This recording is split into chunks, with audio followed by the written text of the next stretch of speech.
Tonsillectomy is a commonly performed surgery in the pediatric age group. There are many methods to remove the tonsils in the pediatric age group, but out of many methods, the latest one that is time tested is the Coblation assisted tonsillectomy. See, as you see in this video, we are doing a Coblation assisted tonsillectomy for a 5 years old child who is having mouth breathing, snoring, and daytime sleepiness. So this all put together called as obstructive sleep apnea in a child. So now this child has a grade 4 tonsils, and now you see I am using a EVAC 70 plasma band which is connected to Coblation 2 machine.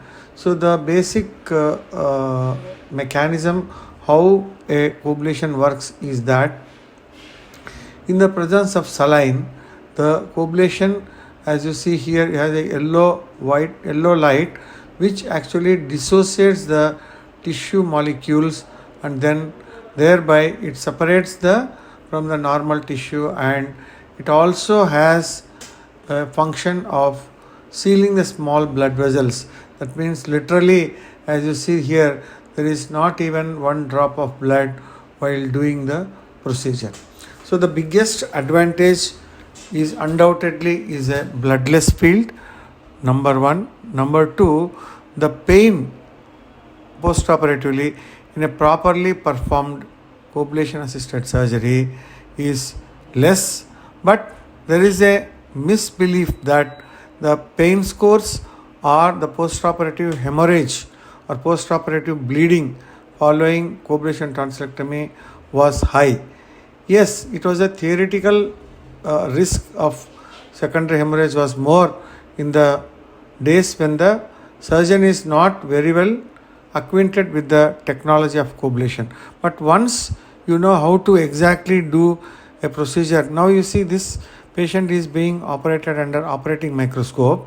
So the secret of surgery is, see, I am dissecting the tonsil from the tonsillar bed without exposing the superior constrictor muscle. You see here, between superior constrictor muscle and the tonsil, there is a fibrous tissue is there, where that fibrous tissue should be left onto the muscle. That means we need not expose the muscle. So once you expose the muscle, then the patient will have the risk of hemorrhage as well as postoperative pain is more. But if you can leave the fibrous tissue draped onto the tonsillar bed, then the chances of pain and chances of secondary hemorrhage following surgery are very remote. So now you see, now I am doing the left sided tonsil. You see that the tonsil is held with a tonsillar holding forceps.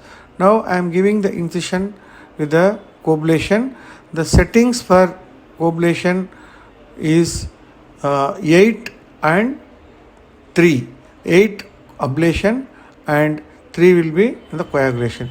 You see now I am separating the tonsil from the tonsillar bed. So my dissection is between the fibrous tissue and the tonsil. I am leaving the fibrous tissue onto the superior constrictor muscle without the muscle being exposed.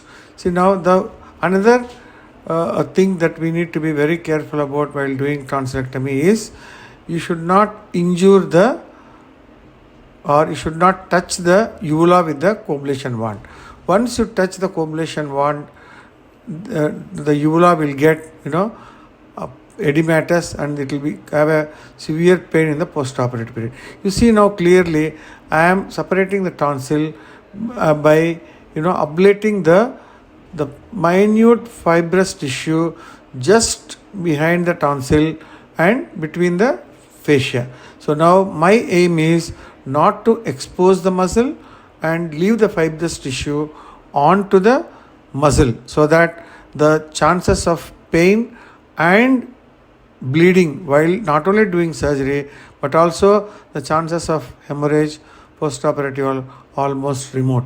You see, this is the area exactly now where I am doing the this one, the lower pole.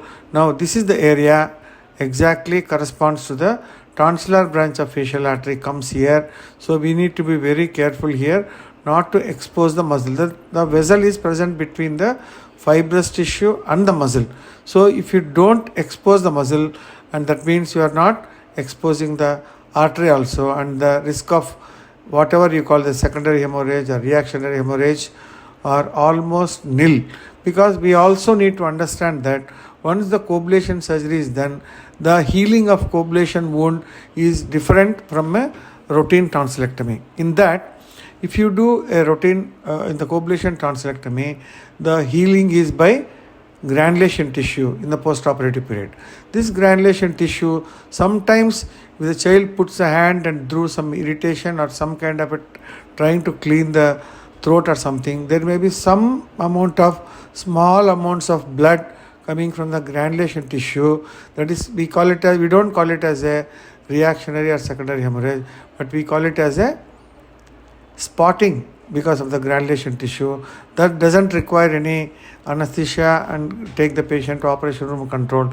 Just hydrogen peroxide gargles and this one. You see now the fossa is well covered with the fibrous tissue onto the muscle, and there is no muscle exposed at any point of fossa, and this patient is unlikely to have pain in the postoperative period, and secondary hemorrhage chances also very less. Thank you very much for your kind attention.